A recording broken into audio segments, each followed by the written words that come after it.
밀리터리 사이언스의 신비한 만남 본게임. 자, 오늘도 본진으로 곧장 진격해보도록 하겠습니다. 안녕하세요. 저희는 본게임의 MSG입니다. 자, 내일 오늘의 주제 무엇일지 바로 공개하죠.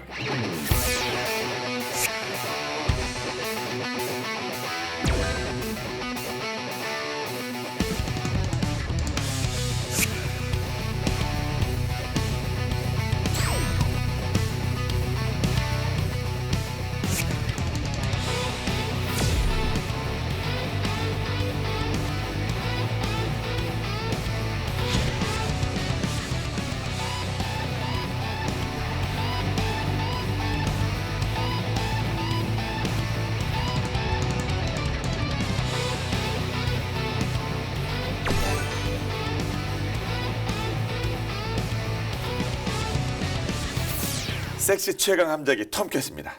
톰캣 하면 또 우리가 또 탑건 상대지 않습니까? 네. 항공모함인가서 이렇게 조종하는 이렇게 안내하는 친구인데 이렇게 하는데 여기서 비행기 촥 Take my breath away. 그때 탐 크루즈 보면 정말 지금도 동안이지만 네. 정말 풋풋해요. 톰 크루즈 아저씨가 형님이 62년생이에요. 그런데. 대단한 60. 예. 지금 50대 후반인데 대단하네. 그때 정말 풋풋해. 뽀송뽀송했죠 그때. 그렇죠. 예. 이 톰캣이 보면 우리 방탄소년단 팬클럽이 뭐 아미라고 있는데 예. 그 아미 못지않은 팬클럽을 형성하고 있어요. 밀리터리 매니아. 그러니까 무슨 흔히 지금 자신 있으세요? 밀떡들 지금 사이에. 누구랑 붙는지 아시고 하시면서요 지금? 근데 이 항이 좋아요. 예. 지금 지피지기면 백전백승인데 지금 상대를 좀 모르시는 것 같은데요 제가 보기에는. 그 살신성이라는 말 아시죠? 아니 근데 왜 살친성을 하시는데 잘못 알고 살친성을 하시면 안 되는 거 아니에요? 이제 이거를 보고 예. 수많은 아미들이 저를 공격할 거 아닙니까? 그럴 것 같아요. 네. 그러니까 시청률 좀 올라갈 것 같고 아, 예. 올리고 그다음에 유튜브 조회수가 좀 올라가서 네. 이런 말씀 드려도 될지 모르겠습니다. 제2의 잠수함 사태 나올 것 같아요. 제가 보기에는. 이거 마이크 떨어지네. 시청자 여러분 제가 대신 사과드리겠습니다. 개인적인 의견일 뿐입니다. 아, 예. 저희 둘은 상관이 없습니다. 아, 그렇죠. 예. 아니 근데 이 작가님 써니 원고에 이렇게 돼 있어 지금. 예. 작가까지 몰고 들어놨어. 이게 한 명으로 끝나는 게 아니라 작가도 한 명이 아니거든요. 많은데 그분들도 다 들어갑니다 이거. 예. 작가니까 노출되는 거 신상 설계 들어가는 거 아니야? 네. 야, 톰캣 얘기를 해야죠. 네. 톰캣 이거 전투기인데 이거는 타보지. 못 타보지. 타봤죠. 그렇죠. 이거는. 네. 근데 제가 시골에서 고등학교까지 나왔는데 네. 옛날 70년대 후반에 제가 중학교를 다녔어요. 근데 70년대 중반 이후에 이제 배치되면서 우리 신문에도 이제 사진이 나오기 시작했는데 그때는 이제 흑백이죠. 근데 신문에 어쩌다가 톰캣 사진이 나오면 너무 좋아가지고 아버지가 신문을 보시기 전에도 제가 그걸 오리서 스크럽을 했어요. 그래가지고 뭐 어떻게 아버지 신문도 보시기 전에 구멍이 뻥 뚫려 있으니까 왜 기본적인 소양을 못 갖추셨네요 그 아니 당시는. 근데 너무 좋아서 네. 아무리 그래도 아버지 보신다면. 급해가지고 뒷면에 글이 있는데. 네, 급해가지고 아무리 그냥 급해도 그렇지. 아무 생각 없이 막 그런 거 해가지고 아버지한테 혼난 적도 있고 그래서 신문사에서 일하시라고. 어찌됐든 없다. 업본가 우원쌤께서 이거 만들어 보였습니까? 아 그럼요. 이 톰캣이야말로 또 이 프라모델계에서는 굉장히 인기 있는 기체인데 이 만드는 게 어려워요. 아 그래요? 가변익 때문에 그렇죠. 나중에 얘기 나오겠지만 네. 이 가변익이 움직이게 만들어야 된단 말이에요. 제대로 만들려면. 근데 이상하게 우리가 만들면 어릴 때 만드니까 덜컹덜컹하고 이렇게 안 맞고 뭐 빠지고 잘못하면 이래가지고 그게 고생스럽던 기억이 나요. 아 그렇군요. 가변이 네. 난이도가 좀 있는. 네. 자 그러면 본격적으로 오늘 톰캣 하나하나 좀 분석해 볼까요? 아까 난이도가 있다고 그랬는데 형태 이렇게 뭐 친숙하실 거예요. 그런데 보면 그렇게 심플한 전투기는 아니에요. 어려워요. 유형도 잘생긴 만큼 좀 복잡한 유형을 갖고 있는데 이게 이제 1972년에 제 124 전투 비행대, 그러니까 우리가 VF라고 표현하는데 VF 124에 배치가 되면서 이제 제시커가 됐고요. 이것도 조심스러운 바 전투기로 치면 정우성 아니냐. 왜 이러시나? 이거는 정우성 씨 좋아할 얘기예요. 너무 겁먹지 마세요. 초반에 판단을 하세요, 형님. 앞에 거는 진짜 위험한 발언이었고요. 이거는 정우성 씨가 정우성 씨 팬클럽도 좋아하실 얘기예요. 초반에 너무 큰 사용해가지고 아니, 순간적인 판단이에요. 예. 여기가 다시, 예. 이 가슴팍이 쩍 벌어지지 않았냐. 정호성이 그런 거인가요?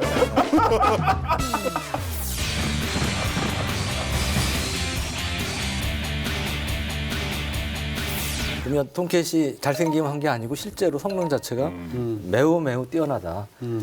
그 시절 70년대 초반에 개발됐는데 그 시절엔 정말 시대를 앞서간 아주 탁월한 그런 전투기였다고 감히 얘기할 수 있고 이거는 두 사람이 타는 네. 복자 함상 전투기 함재기입니다. 항공모함에서 이착륙을 하는 거고 이거 개발된 배경을 좀 봐야 되는데 1960년대에 소련 그때 이제 미국하고 소련 한참 냉전이 벌어졌잖아요. 네. 그때 뭐 미사일, 뭐 우주 경쟁 뭐 벌어지고 했는데 소련에서 한번 어떤 퍼레이드에서 몇 개의 신형 전투기를 한꺼번에 막 선보인 게 있어요. 미그 23이니 뭐니 해가지고 그때 미국이 놀래가지고 야 이거 전투기는 우리가 앞서 있는 거 생각했는데 자만하면 안 되겠다 해서 열심히 신형 전투기를 개발합니다. 그래서 이제 공군의 경우는 F-15 잘 아시는 그게 이제 개발됐고 해군의 경우는 이제 항공모함 탑재기로 F-14가 개발이 된 거예요. 그래서 이 미그 13, 25 이런 대항마를 이제 개발을 했는데 이 1973년부터 이제 그 비행대가 본격적으로 배치가 됐고 F-14의 경우는 그 항공모함에 탑재하는 거잖아요. 그러니까 소련의 항공모함에 대한 공격을 저지하는 게 일차적인 임무였습니다. 근데 그 당시에 소련은 잠수함은 많이 갖고 있었지만 항공모함은 미국에 게임이 안 됐어요. 지금도 그렇지만 항공모함이 이제 소련 입장에서 너무나 큰 위협이니까 어떻게 하면 항공모함을 잡냐고 이런저런 고민을 하죠. 그래서 나온 것들이 이제 폭격기에서 장거리 크루즈 미사일, 순항 미사일을 쏴가지고 항공모함을 공격하는 것들, 뭐 잠수함에서 순항 미사일 쏘는 거, 뭐 이런 것을 고민하는데 이게 순항 미사일이 그냥 순항 미사일이 아니고 여기다가 무진박지한 핵탄두를 단 뭐 이런 것들을 개발해요. 그러니까 미국 입장에서는 가급적 먼 거리에서 소련 폭격기라든지 순항 미사일을 요격을 해야 되지 않겠습니까? 그래서 먼 거리, 장거리에서 장시간 채공하면서 긴 펀치력을 가진 함재기를 개발할 필요가 있었던 거고 그래서 이제 그 F-14 통키에서의 주임무가 그거였던 거죠. 크기를 잠깐 살펴보면 길이가 한 19m쯤 되고 너비도 19m 약간 넘는 수준이고요. 무게는 24,950kg 정도의 이제 규모를 갖고 있습니다. 네. 좀 관심을 모으는 뭐 속도, 무장 네. 이런 건 어떨까요? 네. 속도도 빨랐어요. 막 2.34. 70년대 초반에 개발된 공격기로 빨랐고 그다음에 특징 중에 하나가 가변역. 아까 말씀하신 가변역이에요. 그러니까 날개가 비행할 때 이제 바뀔 수 있는 이제 그런 거고 그다음에 이제 기동성. 기동성이 옛날 우리가 팬텀이 이 기동성이 떨어지고 기관포가 없어서 고생했다고 그랬잖아요. 저번에. 그래서 이건 기동성도 뛰어나고 그다음에 20mm 기관포도 이제 갖고 있고 그다음에 공대공 미사일의 경우는 세 종류인데 하나는 이제 레이더로 유도되는 중거리 공대공 미사일인 AIM-7 스페로 미사일 4발 또는 그다음에 AIM-9 사이드와인더 적외선 유도 공대공 미사일 4발 이렇게 이제 8발을 장착을 하거나 아니면 F-14 통캣의 비장의 무기 필살기라고 볼 수 있는 AIM-54의 피닉스라는 별명인데요. 이거를 6발을 장착을 할 수가 있습니다. 이 가장 큰 또 특징 중에 하나는 무려 24개의 표적을 동시에 참지하고 그다음에 이것을 추적을 하면서 미사일을 발사할 수 있는 이 피닉스 미사일을 발사할 수 있는 그런 능력을 갖고 있었습니다. 그중에 하여튼 그 꼽아야 되는 것은 장거리 공격 능력인 거죠? 그렇죠. 그래서 최대한 원거리에서 미 함대를 공격하는 적기를 요격할 목적인데 고성능 레이더를 활용을 해서 AIM-54 피닉스 장거리 미사일 6발을 각각 목표에 동시 발사하고 유도를 할 수가 있다. 그리고 F-14 초기형이 탑재한 AN/AWG-9 레이더는 탐지 거리가 200km가 넘고 24개 목표에 대한 동시 식별이 가능합니다. 그리고 F-14 내부에는 G4의 벌컨포, 20mm 벌컨포 다 하신 얘기지만 네. 기총이 또 동체 우현에 설치돼 있어서 최대 이제 675발까지 사격이 가능하는 등 굉장히 장거리 공격용으로는 아주 뭐 거의 완벽한 기능을 갖췄다고 할 수 있죠. 네. 그 정도면 조정석 내부가 우주선 같을 것도 같은데 그 내부는 어떤가요? 거기에는 이제 헤드업 디스플레이라고 요즘은 이제 많이 자동차에도 나오는 보편화됐죠. 네. 자동차까지 쓰지만 그 당시로는 상당히 드문 장비였고 허드 그다음에 평면 디스플레이, 멀티폭 펑션 디스플레이라고 MFD라고 근데 그런 스크린까지 설치가 있는데 그 당시에는 이런 조종석을 가진 전투기가 거의 없었어요. 그래서 앞서가는 거였고 후방석에는 이제 그런 레이더 요격 유도라든지 이런 임무를 맡은 사람이 타게 되는데 여기에는 이제 AN/APG 71 레이더라는 게 있어요. 그게 이제 상당히 강력한 레이더인데 이제 그런 그 디스플레이라든지 센서 장비들이 설치가 돼서 이제 조종하는 그런 역할이었고 당시에 아까 24개 표적 동시에 이제 추적한다고 그랬는데 탐지 추적한다고 그랬는데 이 탐지 거리가 최대 한 300km까지 됐는데 이것도 그 당시로 상당히 긴 거리였다. 그래서 이제 이런 것들이 아까 톰캣이 정말 잘생기기만 한 게 아니고 진짜 실력도 있었던 그런 명성을 가질 만한 그런 전투기였다는 걸 보여주는 사례입니다. 예. 모양도 잘 빠지고 성능도 뛰어나는데 이름이 톰캣. 예, 톰하고 톰 크루즈의 톰은 아닐 테고요, 그게. 예. 그 캣은 고양이 아니에요? 좀 의외긴 하네요. 좀 무시무시한 이름이 붙은 거. 톰 크루즈의 고양이. 그래서 재밌었겠네요. 일단 이거는 뭐 이상한 줄임말 같은 건 아니고요. 네. 그루먼사가 이 제작사가 주로 항공기 이제 그 고양이과 동물 이름을 붙여왔거든요. 여기에다가 당시 이제 토머스 코널리 제독의 이름을 합친 건데 토머스는 톰이니까 네. 톰의 고양이가 되는 거예요. 탐스캣이 되는데 이 고양이과 이름들이 항공기에 붙은 경우들이 이제 어떤 경우가 있냐면 태평양 전쟁 초기에 함재기로서 역할을 했던 F4F 요거는 이제 와일드캣이었고요. 그다음에 일본군 전투기 천적이었던 F6F는 지옥의 고양이라는 의미로 헬캣이었어요. 생각해 보면요, 고양이가 좁은데 잘 올라가고 좁은 데서 잘 있다가 잘 내려오고 그러잖아요. 유연하기도 하고. 그런 능력에 있어서는 고양이과 동물을 이길 것이 없기 때문에 아마 그 함재기의 착륙 특성상 고양이처럼 잘 내리고 잘 출발해라. 뭐 고양이가 이런 이게 아니었겠느냐. 떨어져도 착지도 잘하지 않나요? 잘하죠. 굉장히 높은 데서. 네. 제가 9층에서 떨어졌는데 죽지 않은 얘기도 들었어요. 물론 다리는 부러졌지만 이게 고양이만이 할 수 있는 일이죠. 그렇군요. 그런 의미에서도 그렇지 않을까 추정합니다. 네, 그렇죠. 저희 본 게임 피셜입니다. 오피셜 아닙니다.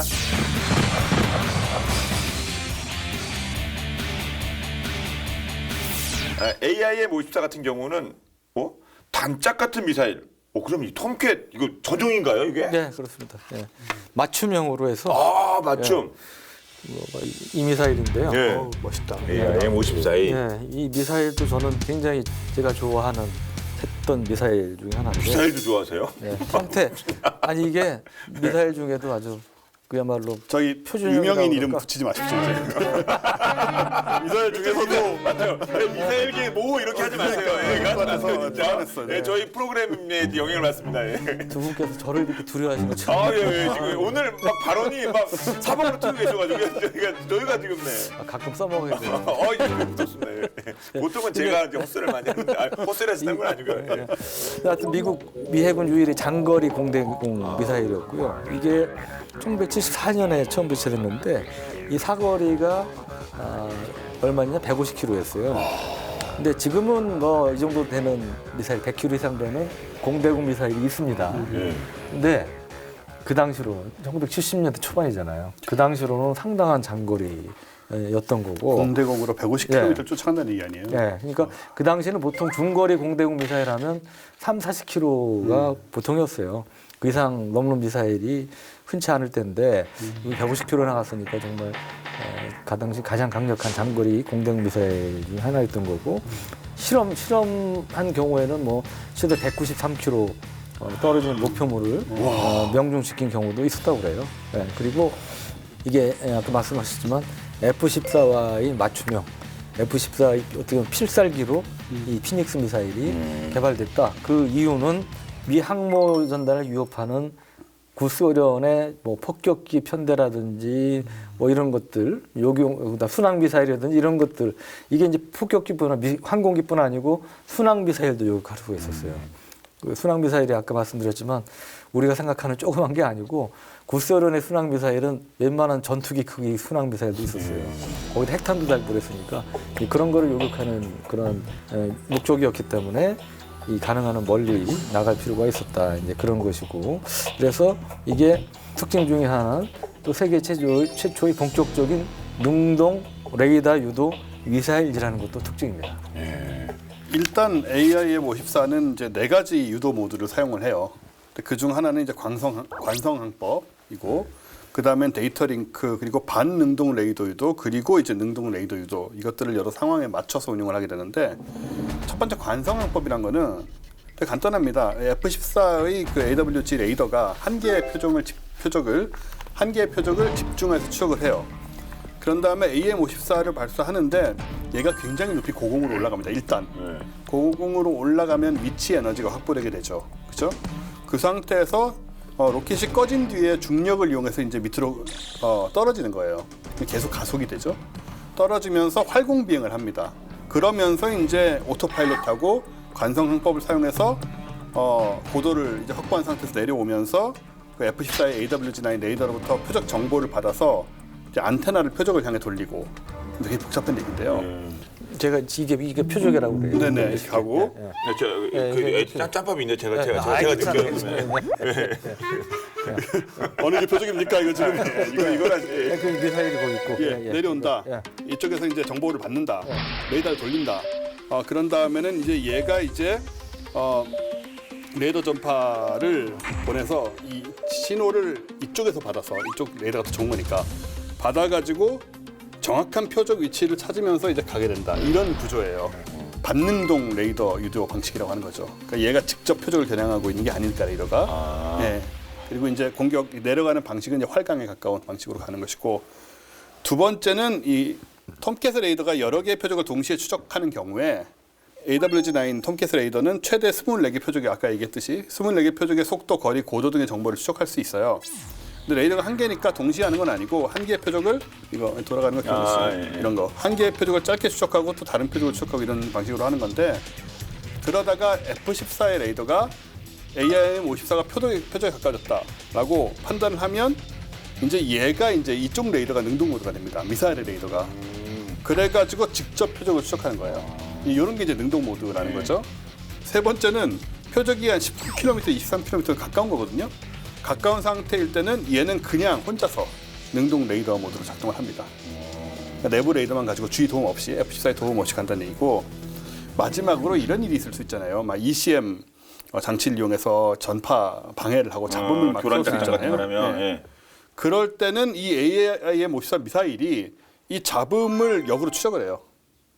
추적을 해가지고 오히려 이제 이 잡음을 향해 감으로써 표적을 맞출 수 있는, 그런 식으로 굉장히 다양한 상황에 적응할 수 있는 그런 레이더 유도 시스템을 갖추고 있는 거죠.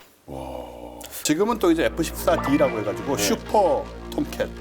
슈퍼가 붙었으면 엄청 좋아졌나 보네요. 지금은 아니고 지금 퇴역했으니까 1990년대 얘기인데 그 이후에. 그래서 여기는 이제 뭐 레이더가 다 디지털화되고, 뭐 조종석, 데이터 링크, 전자전 장비가 전부 신형으로 교체된 상태로 또 운영이 됐죠. 그렇군요. 속도가 마하 2가 나오면 이거 엔진도 이거 상당히 좋겠는데요? 엔진이 구형이에요. 구형이에요? 네, 의외로. 네. 그래서 F-111용으로 개발된 구형 TF-30 터보팬 엔진을 썼는데, 이거는 이제 개발 기간 단축을 위해서 그렇게 된 거죠. 원래 이제 신형 엔진을 적용하는 그 파생형을 또 따로 배치하려고 했었어요. 근데 계획은 보류되고 F-14A는 전부, F-14A 경우는 전부 TF-30 엔진을 탑재를 했고, 나중에 이제 후기형에 가서 30% 추력이 향상된 F-110 엔진을 이제 새로 장착을 해서, 그때 사실은 본래 추구했던 성능이 발휘될 수 있게 된 거죠. 그 엔진도 엔진이지만 이게 상당히 좀 작은 비행기 아니에요. 큰 기체임에도 불구하고 그 전에 얘기했던 타이타늄 합금이라든지 카본 복합 소재 같은 신소재를 많이 썼다는 것도 특징 중에 하나입니다. 그래서 항공모함에 운용하려면 너무 무거우면 안 되잖아요. 그러니까 이제 무게를 줄인 이제 그런 이제 특징이 있고, 또 가벼워진 만큼 당연히 비행 능력이라든지 기동성 이런 거는 뭐 더 향상이 될 수 있는 거죠. 그리고 베트남전에서 우리 전에 시간에 다뤘지만 이 걸작 전투기 F4 팬텀이 초반에 고전했는데, 그 중에 하나가 근접전에서의 기동성이 그렇게 뛰어나지 않은 데다 기관포가 처음에 이제 없어가지고. 그렇죠. 그 공중전에 대한 좀 오해를 한 거죠. 그래서 이제 그런 한계가 어려움이 있었는데, 이런 교훈을 살려서 F-14는 가변익을 활용해서 근접전에서의 기동성도 상당히 확보될 수 있는 그런 특징을 갖췄습니다. 가변익. 이렇게 바뀌는 건데 그 아주 네. 각각 이렇게 될 때 이렇게 되면 뭐 다른 거 아닙니까? 이 가변이 이거 네. 어떻게 쓰는 겁니까 그러면? 재밌는 게 F-14 관련해서 여러 사진 중에 하나를 보면 이렇게 돼 있는 게 있어요, 날개가. 그러니까 하나는 펴주고 하나는 하나 예, 이렇게 그러니까 하나는 접고 하나는 이게 펴고. 이렇게 되든지 아니면 이렇게 돼야 되잖아요. 네. 근데 하나는 이렇게 돼 있고 하나는 뒤로 접혀져 있고 이렇게 하나로 이렇게 날개 하나로 날아가는 것 같은 나는 상태에서요? 나는 상태에서 예, 그렇게 된 그 사진 고장이 아닐까요?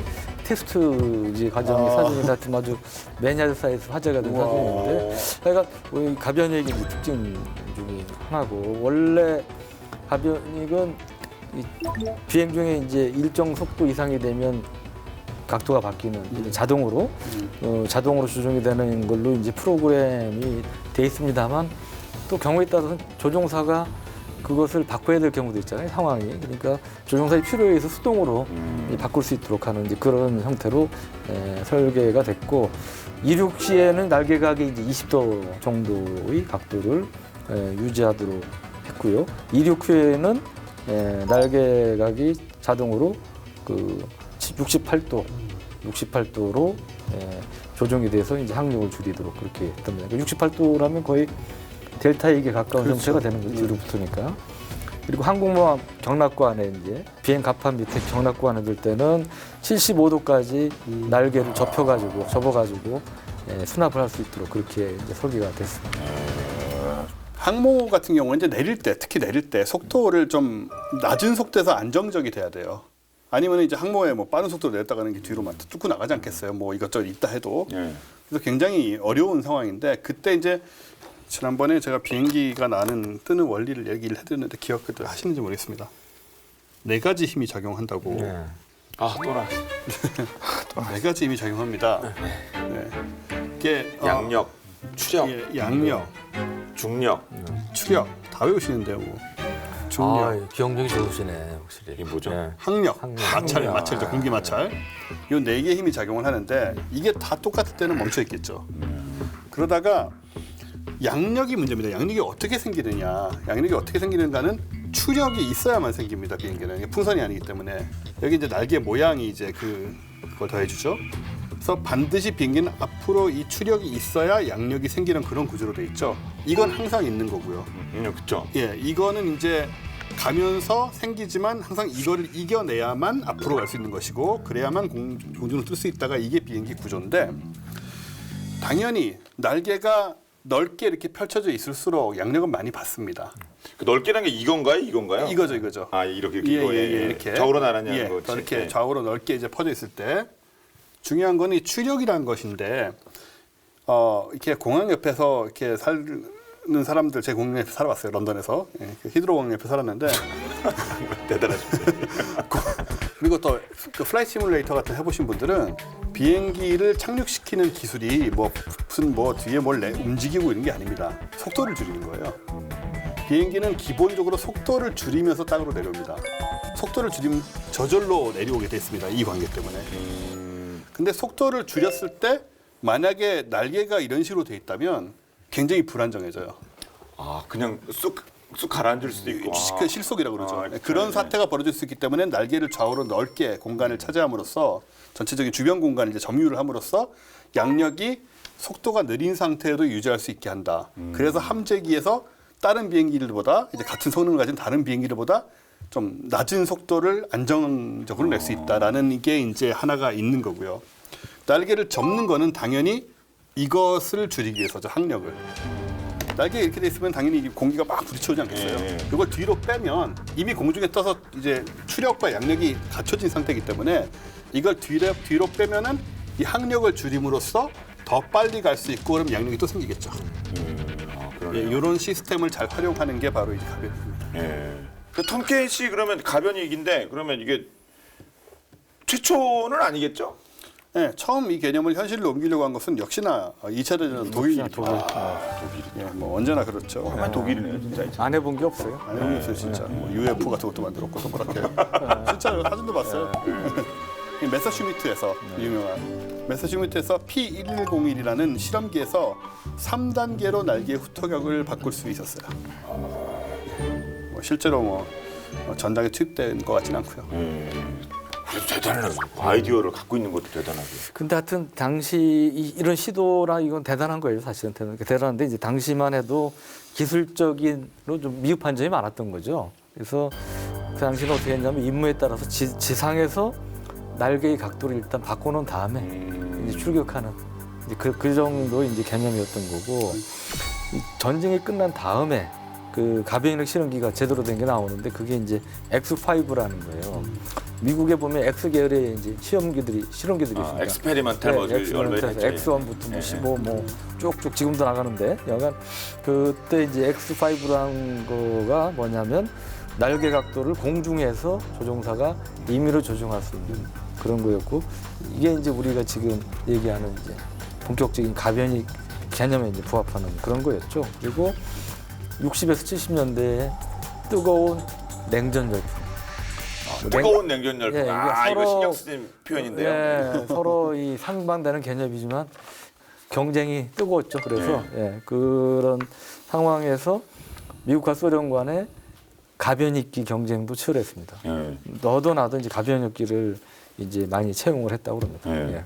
그러면 대표적인 것들 특히 저쪽 소련 쪽은 뭐가 있을까요? 소련은 가변이 꽤 되게 많았어요. 많았어요. 아까 얘기 나왔던 미그 23, 그리고 수호 27, 수호 24, 그다음에 투플레프 22M, 그다음에 투플레프 160 이런 것들이 전부 가변이겠죠.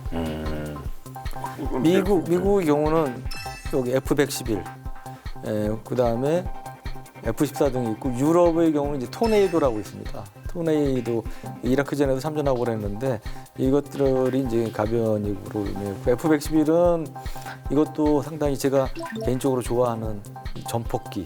이거야말로 이제 전투기가 아니고 전폭기인데 뭐 폭격기로 활용되고 그랬는데 이것도 아주 1960년대, 70년대에 활약을 했던 건데 이것도 가변익이고 폭격기의 경우는 우리 한반도에도 위기 시에 좀 출동했던 비원 폭격기 그것도 가변익입니다. 함재기니까 그 가변이기도 도움된다고 하셨잖아요. 네. 근데 이것도 또 신기하긴 한 겁니다. 그 항공만 그 조그만데 그렇죠. 이 활주로가 꼭 이렇게 내리는 게 참 대단. 그것도 또 엄청난 기술인 것 같아요. 네. 내릴 때는 이제 그 와이어를 걸어놔요. 아까 보셨을 수 있는데 이게 어레스팅 와이어 뭐 이런 식으로 하는데 이 와이어가 이제 당연히 이제 철로 만든 철사를 꽈 만든 그런 와이어죠. 요거를 3-4개를 설치를 해놓고 그 다음에 이제 전투기는 착륙할 때 이것도 보셨을 수 있어요. 배에 이런 후크가 나옵니다. 조그맣게. 그래가지고 얘가 이제 속도를 어느 이상 줄일 수가 없기 때문에 내려서 쭉 활주를 하다가 얘 걸리죠. 그럼 와이어가 쭉 이제 당겨졌다가 얘 속도를 확 낮추는 거예요. 그래서 세울 수가 있는 것이고 아니면 그냥 그대로 떨어집니다. 다시. 이륙할 때는 캐터필터라고 해서 뒤에 이제 이렇게 해가지고 그 스팀으로 굉장히 강력하게 팡 쏴주는 그런 어떤 또 장치가 있어요. 그것도 이렇게 영상에서 보면 그런 것보다 쉽지만은 굉장히 세기 때문에 주변에 사람이 있다면 다 죽습니다. 좀 더 피해야 되고 좀 옆으로 그걸 가지고 처음에 이제 빵 때려주니까 뜰 수 있는 것이고 돌아올 때는 확 걸어가지고 세우는데 모든 항공모함이 이런 것은 아니고 유럽이라든가 뭐 이런 다른 쪽들, 그러니까 미국이나 프랑스는 되게 이런 방식인데 유럽이라든가 다른 쪽들 뭐 러시아라든가 뭐 중국이라든가 이런 항공모함들은 규모도 조금 작고 이런 경우에는 그 스키 점프대라는 게 있어요. 이렇게? 예, 이렇게 위로. 예. 거기는 이제 뜰 때 이제 저절로 고도가 높아지기 때문에 훅 내려가도 물에 안 떨어지죠. 뭐 이런 장치라든가 그 다음에 STOVL이라고 이거는 이제 비행기죠. 단거리 이륙 수직 착륙 비행기들 이런 비행기를 보유하고 있는 경우에는 항공모함이 이게 필요가 없겠죠. 예. 실전 배치는 언제부터 된 겁니까? 그러니까 이게 1973년, 4년 무렵부터 이제 본격적으로 실전 배치에 들어가서 그 당시에 이제 함재기에 우리 공군에도 있었던 F 팬텀 있었어요. 근데 이제 그것을 대체를 했죠. VF-1, 2 이 부대로 해서 이제 배치가 됐고 그때 이제 첫 임무가 뭐였냐? 베트남전이 끝나기 직전이었기 때문에 그때 사이공 오늘날의 호치민시에서 철수하는 미군들을 지원하는 임무를 맡았다고 합니다. 그러면 뭐 바로 실전을 한번 치렀을 것 같긴 하네요. 그 최초의 실전 기록은 1981년에 시드라만에서 9월에 이제 중동에 처음으로 투입이 되는데 F-14 두 대가 81년 8월 19일에 발생한 리비아 공군기와의 교전에서 수십 초 만에 2대의 수호 21을 격추하는 공준정 능력을 과시하게 되죠. 와, 그 비싼 비행기를 수십 초면 그냥 바로 잡은 거 아니에요? 게임이 안 됐다는 얘기죠 뭐. 아, 그렇죠. 그 얘기죠. 그 다음에 리비아 공군하고 89년 1월 4일에 또다시 교전을 벌이게 되고 이때 F-14 2대가 리비아 공군 미그 23 2대를 역시 둘 다 격추를 해버리고요. 이 상황은 전투 비행대 소속 F-14가 적대 행위를 보이던 리비아 공군기를 격출시킨 것이고 그 이후에도 비슷한 사례가 있었습니다. 전성기 때 엄청 활약했군요. 수십 초 만에 막 2대를 격추하고 2대가. 지금은 이제 퇴역한 거죠? 그러니까 미군에서는 이미 10여 년 전에 퇴역을 했어요. 네. 퇴역이 훨씬 넘었는데, 근데 참 유일하게 미군 빼고 운용을 하는 곳이 있어요. 일본? 근데 이게 아니, 한국? 아, 예. 아니 상식적으로 보면 이게 그땐 최고의 전투기였는데 아무한테는 안 팔았을 거 아니에요. 맹방한테 팔았을 텐데. 그럼 일본인데요? 뭐 그러니까 일본, 영국. 뭐 일본 맹박이 뭐 꼽으라면 이스라엘 유럽 국가, 응? 영국이나 뭐 이런 유럽 국가, 일본 네. 이런 나라들밖에 없는데 전혀 아닙니다. 어디냐? 이란. 이란이요? 이란은 지금 북한과 비슷하게 미국하고 제재 먹은 거 아니에요? 미국에서 미국과 불편하고 갈등이 벌어지는 그런 관계인데 왜냐하면 1970년대에 미국하고 이란하고 맹방이었어요. 아, 그때는 당시에. 친미 정권 막 예, 그렇죠. 친미 정부 맹방이기 때문에 이제 정치적인 이유로 이제 팔았던 건데 그 배경을 보면 원래 이제 1968년에 프랑스가 이스라엘에 대해서 이제 무기 군수 조치를 하니까 미국이 이스라엘을 후원을 해요. 근데 이제 이에 따라서 중동 지역에서 이제 그때 또 그 미국하고 소련하고 자기 세력권 넓히려고 경쟁하려던 때예요. 그러니까 소련은 1972년에 이라크와 군사지원 협정을 체결합니다. 그래 이라크에 뭐 전차, 전투기 이런 걸 제공한다는 그런 거였는데 이렇게 되니까 이제 제일 당황했던 게 어디냐? 이란이야. 왜? 이란하고 이라크는 라이벌이었으니까. 이란, 이라크가 1980년대에 몇 년 동안 전쟁도 하잖아요. 네. 예. 그러니까 이란이 이제 긴장을 한 거야. 소련에서 이라크에 첨단 무기를 준다고 그러니까 이란에서 자기가 시아파의 거두인데 이 수니파의 거두인 이라크가 신무기를 도입한다고 그러니까 그때 이제 친미 성향의 팔레비 왕이 이란에서 집권을 하고 있었는데 팔레비 왕이 이제 미국에다 SOS를 씁니다. 꽤 설득력 있게 요청을 해요. 그 배경 중에 하나는 이란에 아시다시피 이제 석유 자원이 풍부하게 있고 그렇기 때문에 미국 입장에서 전략적으로 필요한 지역이고 여기를 보호하려면 최신의 전투기가 필요하다. 그래서 F-14를 포함한 전투기 구매 요청을 하고 더구나 이 팔레비는 원래 전투기 조종사 출신이었고요. 그러니까 아니까 이제 BT를 기가 막히게 그런 하셨겠네. 거고. 근데 그때 이제 이란 입장에서는 정말 하늘이 어떻게 보면 도와준 것 중에 하나가 소련이 그때 이제 중동 지역에 이제 계속 영향력을 넓히려고 그랬던 차에 그 당시에 이제 미국이 굉장히 또 촉각을 곤두세웠던 게 미그 25 전투기였어요. 전투기 중에 유일하게 마산용이 넘는다 해가지고 좀 과대 포장돼서 이제 알려진 평가된 상태에서 미국이 긴장하던 게 미그 25였는데 이 소련 공군의 미그 25가 계속 이란 정부를 침공한 거예요.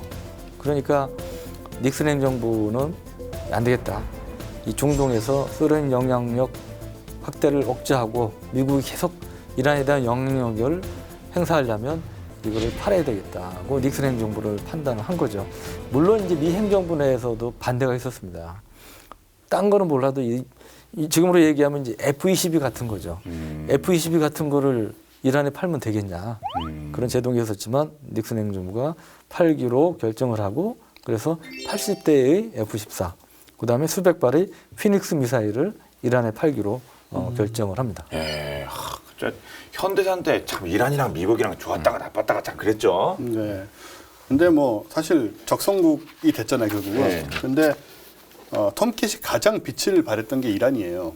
아까 실전 얘기 잠깐 했었지만 1980년에 발발한 이란 이라크 전쟁에서 이란의 F-14가 서방 측 추산으로 약 100여 기의 이라크 전투기를 격출하게 되거든요. 그러니까 이런 전과를 올리게 되고 손실은 20기. 그러니까는 뭐 일단 100대 20이니까 뭐 압도적인 승리를 거두게 되는 거고요.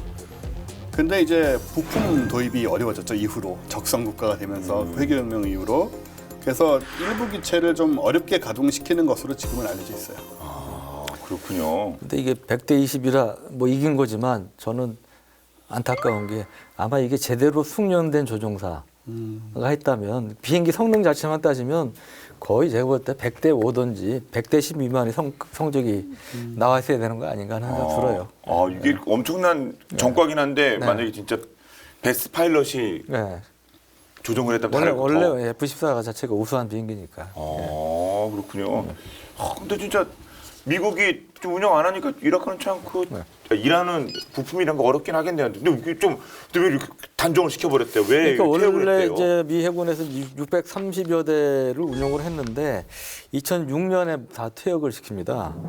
그리고 일부 보관용이나 전시용, 박물관에 전시하는 뭐 이런 걸 빼고는 완전 폐기하는데 그 중에 하나가 이때만 해도 이제 이란이 적성국이 된 상태였잖아요. 그러니까 이란은 이제 이 얘기 듣고 어떻게든 이 부속품들 퇴역한 F-14 부품 빼내려고 혈안이 돼 있었죠. 그러니까 이거를 막기 위해서 아예 그냥 부셔버리자.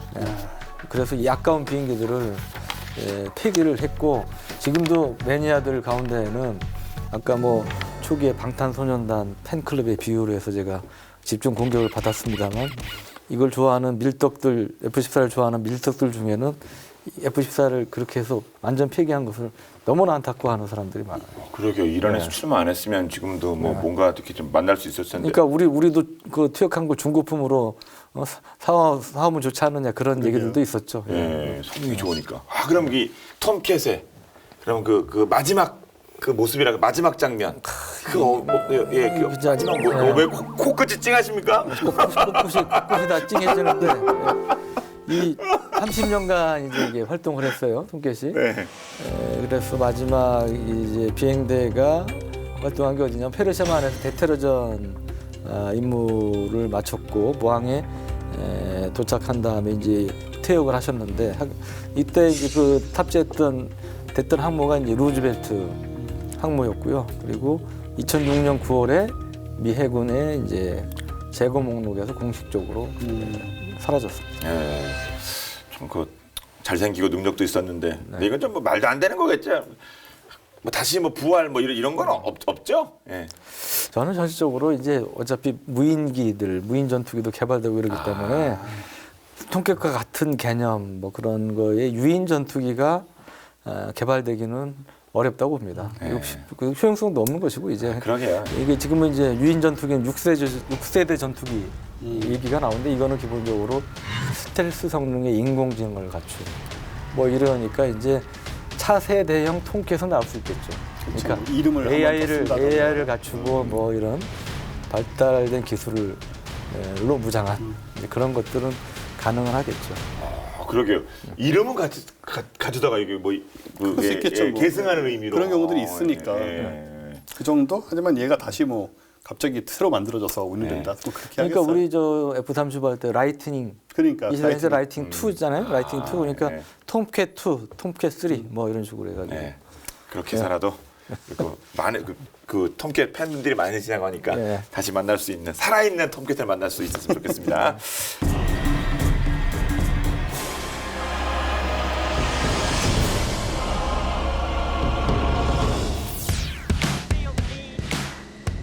난 스피드가 필요해. 항공 잠바와 에비에이터 선글라스가 멋들어지게 잘 어울리는 남자가 있죠. 스윗한 미소로 묻 여성들의 심장을 격추시킨 이분 톰 크루즈입니다. 여자들만 반한 게 아닙니다. 톰이 형, Take my breath away. 제 마음도 가져가 주세요. 오늘은 80년대 청춘들의 가슴을 불태운 전설의 영화 탑건을 소환해 봅니다.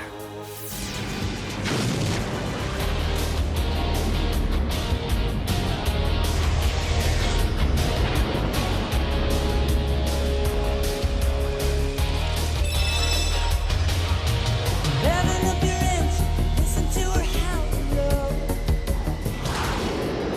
1986년 영화 탑건이 미국 극장에서 한창 흥행몰이를 하던 때였습니다. 영화를 보고 나온 청년들이 곧바로 향한 곳이 있었는데요. 화장실이요? 네, 바로 극장 앞에 마련된 미 해군 모집 부스. 탑건을 보고 나온 청년들이 너도 나도 해군 지원서에 사인을 한 겁니다. 그 결과 해군 파일럿 지원율이 5배나 늘었다는 사실. 저 같아서 그 자리에서 당장 입대 지원서에 사인합니다. 받아만 주신다면. 자, 이처럼 탑건은 미군의 이미지 쇄신에 아주 중요한 역할을 하는데요. 그 전까지만 해도 미군은 대중에게 외면을 받았죠. 월남전에서 참패한 후 미국인들의 자부심과 애국심에 큰 상처를 남겼기 때문입니다. 무능하고 부패하고 잔혹하고 당시 전쟁 영화 속 미군들의 모습이죠. 미군은 국민들에게 신뢰를 줄 뭔가가 필요했습니다. 그때 강한 미국이란 청사진을 들고 나타난 사람이 있죠. 레이건 대통령인데요. 그는 애국심과 영웅심을 부추겼고 리비아, 그레나다 등 위험 부담이 적은 지역에서 승리를 거두며 미국의 군사력을 다시금 전 세계에 과시했습니다. 이러한 분위기 속에서 탄생한 영화가 바로 탑건인데요. 미 국방부의 적극적인 협조로 완성되죠. 실제 항공모함과 전투기, 다수의 실력 있는 조종사들과 현역 장병들이 촬영에 동원됩니다. 하늘을 가르는 박진감 넘치는 공중전은 전부 CG 없이 촬영된 장면. 하지만 안타까운 사고도 발생하는데요. 스턴트 파일럿 아트 쇼리 전투기를 회전하며 낙하하는 장면을 촬영하던 중 태평양에 추락해 사망하고만 겁니다. 그런데 미사일 발사 장면은 CG 아니냐고요? 물론 모형으로 촬영된 장면도 있지만 두 번은 실제 AIM-7 스페로우와 AIM-9 사이드와인더 미사일이 발사됐다는 것. 공대공 미사일까지 미 해군에서 특별히 허가해 준 건데요. 탑건은 헐리우드 역사상 미군으로부터 가장 많은 지원을 받은 작품으로 등극하게 됩니다. 본격 미 국방부 PPL 영화였던 셈이죠. 이런 미군의 전폭적인 지원 아래 탑건은 대성공을 거두게 됩니다. 1,500만 달러, 한화 약 170억 원의 제작비로 3억 5,600만 달러, 한화 약 4,032억 원 이상을 벌어들이며 최고 수익을 거두게 됩니다. 와, 미군 입대 직원율 역시 오르고 말이죠. 이때부터 미군은 대중문화가 이미지 마케팅에 도움이 된다는 것을 깨닫고 펜타곤에 헐리우드 전담 부서까지 설치하게 됩니다. 그리고 영화 탑건은 걸출한 스타까지 배출했죠. 톰 크루즈. 그런데 매버릭 역이 톰 크루즈에게 안 돌아갔을 수도 있었습니다. 당시 매버릭 역을 제안받은 배우들입니다. 매튜 모딘, 패트릭 스웨이지, 에밀리오 에스테베즈, 니콜라스 케이지, 존 쿠삭, 매튜 브로데릭, 숀 펜, 마이클 제이 폭스, 스콧 바이어, 톰 행커스, 존 트라볼타까지. 그런데 이 사람들은 모두 거절했다는 거 아니에요. 다들 후회하지 않았을까요? 결국 매버릭 역 제안은 신인이었던 톰 크루즈에게까지 가는데요. 제작자 브록하이머는 톰 크루즈마저 거절할까 봐 걱정이 됐어요. 그래서 생각해낸 묘안, 해군 측의 요청에서 톰 크루즈를 실제 비행기에 태워버린 겁니다. 이때부터 톰 크루즈의 잠자고 있던 비행 본능이 깨어나는 거죠. 톰 크루즈는 촬영 중 총 3번 톰캣에 탑승했다고 하는데요. 첫 운행 때만 구토를 했고 나머지는 무사히 버텼다고 합니다. 이때 톰 크루즈의 작은 키도 한 몫을 하는데요. 콕핏 안에서 오랜 시간 촬영하려면 몸이 작은 배우가 유리했기 때문이죠. 이 영화를 계기로 톰 크루즈의 비행기 사랑은 시작됩니다. 1994년에 비행 조종사 자격증까지 획득하게 되죠. 작년 개봉한 영화 미션 임파서블 폴 아웃에서는 스턴트 없이 직접 헬리콥터 조종까지 수행하기 이릅니다. 게다가 아주 통큰 취미도 갖게 되죠. 비행기 수집, P-51 머스탱과 걸프스트림 4 제트기까지 소유하고 있다고 하는데요. 이야, 저게 더 얼마냐. 자, 그리고 톰 크루즈 영화 속에서 꼭 나오는 장면이 있죠. 바이크 씬, 그 시작도 탑건이었습니다. 출격하는 톰캣과 나란히 달리는 톰 크루즈. 이 영화 때문에 바이크에 입문한 분들 참 많습니다. 그런데 활주로에서 바이크라니, 대한민국 공군에서는 상상할 수도 없는 일 아닙니까? 그런데 말입니다. 사실 톰 크루즈는 탑건 촬영 전만 해도 바이크를 한 번도 안 타봤었다고 하네요. 촬영 전에 한 바이크 상점 주차장에서 직원들에게 운전법을 배웠다고 합니다. 이때 바이크 질주 본능도 깨어났나 보군요. 지금은 1억에 가까운 바이크까지 소유하고 있을 정도니 말입니다. 전투기에 바이크까지 톰 크루즈를 매료시킨 스피드, 저도 한번 경험해보고 싶습니다. 내년 탑건2가 개봉하죠? 속편에서 탐 크루즈가 어떤 모습을 보여줄지 벌써부터 기대가 되는데요. 탐 크루즈가 실제 전투기 조종에 도전할 수도 있다고 합니다. 영화 역사상 최초 전투기 조종 배우란 타이틀을 거머쥐게 될까요? 그 전에 우리 대한민국에서도 본격 국방 홍보 영화 기대해봐도 되겠습니까? 저도 연기 곧잘 할 수 있는데 말입니다. 관계자분들 연락 주세요.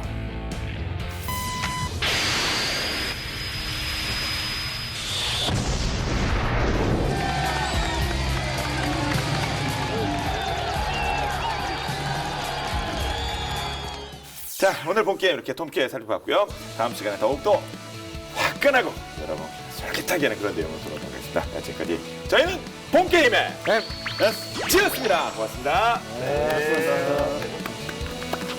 왜 그걸 수술해가지고 일하는 그거 애를 알았겠어요. 뭐. 돈 많이 주니까. 사람 마음이 어떻게 바뀔지 모르니까. 톰캣은 진짜 정말 저도 되게 좋아하는 좀 했어요. 이게 사실은 이거 너무 생각보다는 빨리 투입했죠. 그렇게 된 거고. 예. 그래서 좀 사용 때문에 빨리 투입을 했는데 좀 아까운 좀.